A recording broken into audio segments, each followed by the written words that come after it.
কতগুলো বিষয় নিয়ে আমাদের মনে হচ্ছে প্রেসকে ব্রিফ করা দরকার জনগণের স্বার্থে, জনগণকে সঠিক তথ্য দেওয়ার জন্য। আপনারা জানেন যে কিছুদিন আগে মাননীয় প্রধানমন্ত্রী ভারত সফর করেছেন এবং সেখানে বেশ কিছু সমঝোতা স্মারক সই হয়েছে।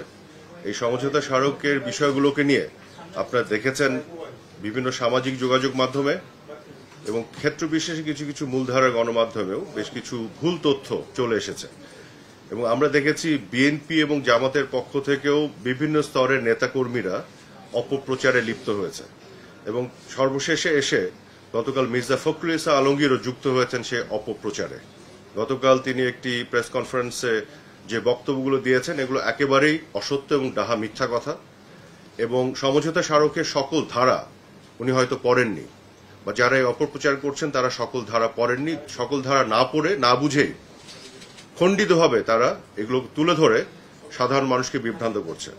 এই জন্য আজকে আমি সঠিক তথ্যগুলো আপনাদের সামনে তুলে ধরব ডকুমেন্ট সহকারে। যে কথাগুলি বলা হচ্ছে যে বাংলাদেশের বুক চিরে ভারতীয় ট্রেন এক প্রান্ত থেকে আরেক প্রান্তে যাবে, বুক চিরে যাওয়ার যে বিষয়টি, কিন্তু এই সমঝোতা স্মারকে এটিও বলা আছে যে ভারতের মধ্য দিয়েও বাংলাদেশের ট্রেন নেপাল এবং ভুটানে যাবে, এই সমঝোতা স্মারকে বলা আছে। এবং নেপাল এবং ভুটান থেকে বাংলাদেশের ট্রেন বা তাদের ট্রেন ভারতের মধ্য দিয়ে বাংলাদেশে এসে মংলা পোর্ট বা চিটাগং পোর্ট ব্যবহার করবে। তারা কিন্তু এখন কলকাতা পোর্ট ব্যবহার করে, অর্থাৎ আমাদের পোর্টগুলোকে আমরা লাভজনক করব।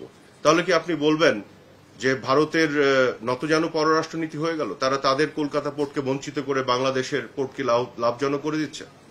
বিষয়টি কিন্তু আসলে আঞ্চলিক সহযোগিতার বিষয়, রিজিওনাল কানেক্টিভিটির বিষয়। তো এই বিষয়গুলো না বুঝে এই অসত্য কথাগুলি বলা হচ্ছে। তাহলে আরেকটি জিনিস দেখেন কিভাবে তারা হাইড করে গেছে। এটা একটা বিশাল অর্জন আছে আমাদের এই সমঝোতা স্মারকে।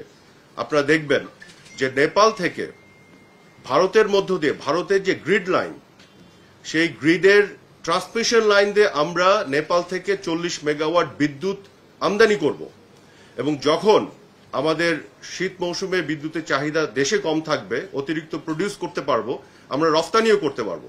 তাহলে কি আপনি বলবেন যে ভারতের বুক চিরে বাংলাদেশ নেপাল থেকে বিদ্যুৎ আনবে এবং বিদ্যুৎ রফতানি করবে?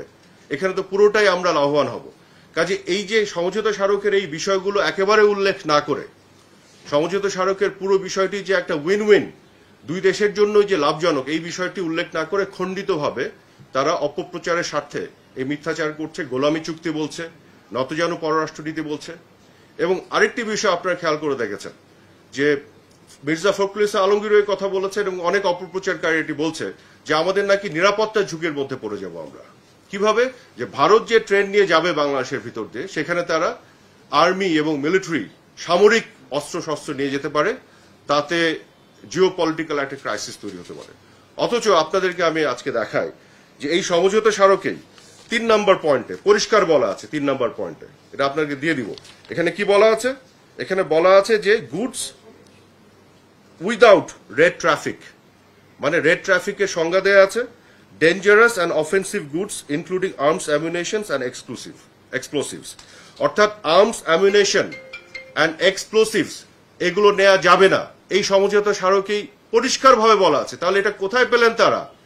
কল্পিতভাবে একটা উস্কানিমূলক একটা পরিবেশ তৈরি করছেন যে এখান থেকে আর্মস নিয়ে যাবে। সমঝোতা স্মারকে তো এটা নিষেধ করা আছে।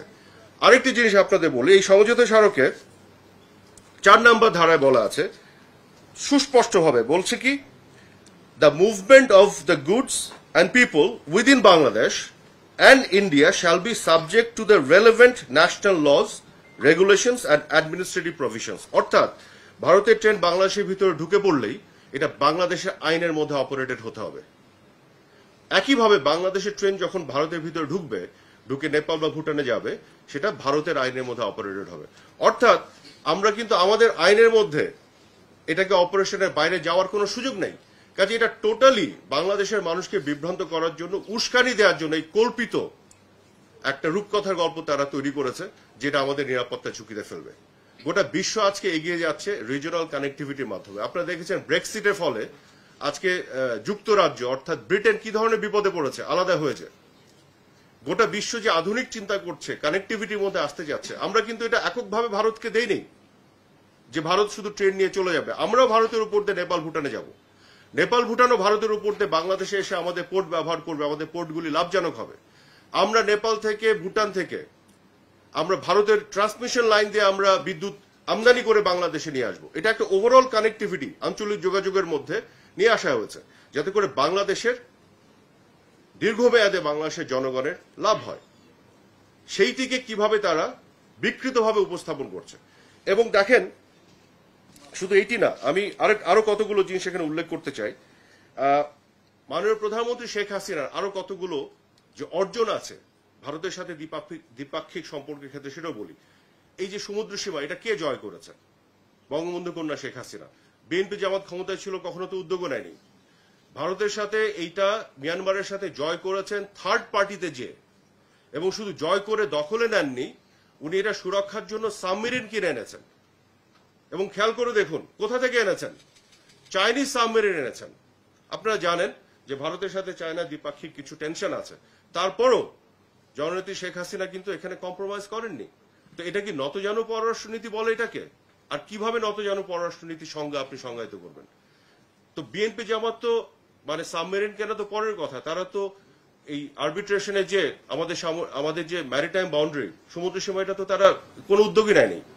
তারপর আপনি আসেন, মাননীয় প্রধানমন্ত্রীর নেতৃত্বে গত 15 বছরে ল্যান্ড বাউন্ডারি এগ্রিমেন্ট করেছি ভারতের সাথে। আমরা আমাদের স্থল সীমার বিরোধ নিষ্পত্তি করেছি, এবং এই নিষ্পত্তির ফলে একটি কথা অনেকে বলে না, আমাদের যে আয়তন বাংলাদেশে, সেখানে 10,500 একর জমি যুক্ত হয়েছে, আমরা লাভবান হয়েছি। এটাকে নতজানু পররাষ্ট্রনীতি বলে? 47 সাল থেকে